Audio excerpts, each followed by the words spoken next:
presented by Mathli Express Music.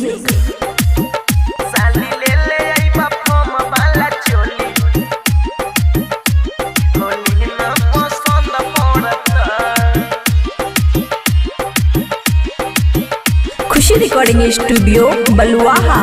पहिले पहिले हम यही बसा सुरारी देह भिंगोई बसाली मारी पिचकारी। ए साली सुना पहिले पहिले हम यही बसा सुरारी देह भिंगोई बसाली मारी पिचकारी।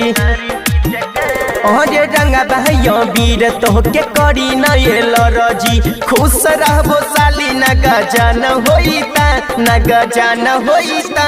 साली ले ले आइबा फोम वाला चोली होली में पसंद पड़ता।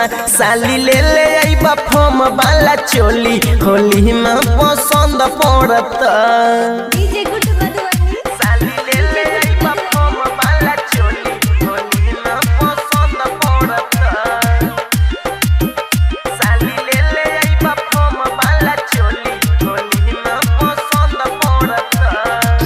जितने डालबा हम पानी होतने खिलता जवानी भर फगुआ तू साली बन जा हमर दीवानी बन जा हमर दीवानी। ए साली जितने डालबा हम पानी होतने खिलता जवानी भर फगुआ तू बन जा हमर साली दीवानी।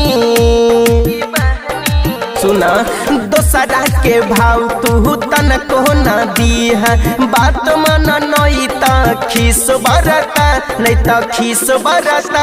साली ले ले आइबा फोम वाला चोली होली में पसंद पड़ता। साली ले ले आइबा फोम वाला चोली होली में पसंद पड़ता।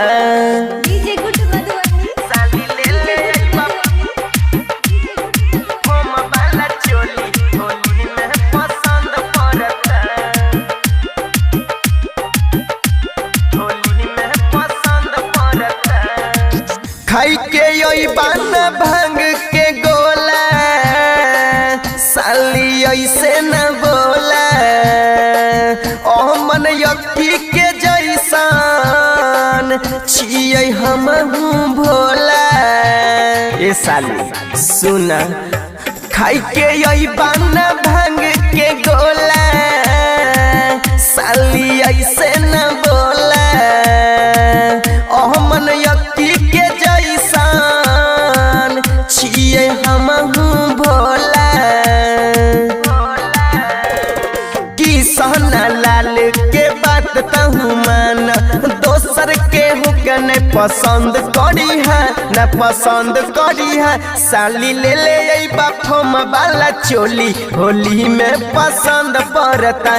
साली ले ले आइबा फोम वाला चोली होली में पसंद पड़ता। खुशी रिकॉर्डिंग स्टूडियो बलुआहा।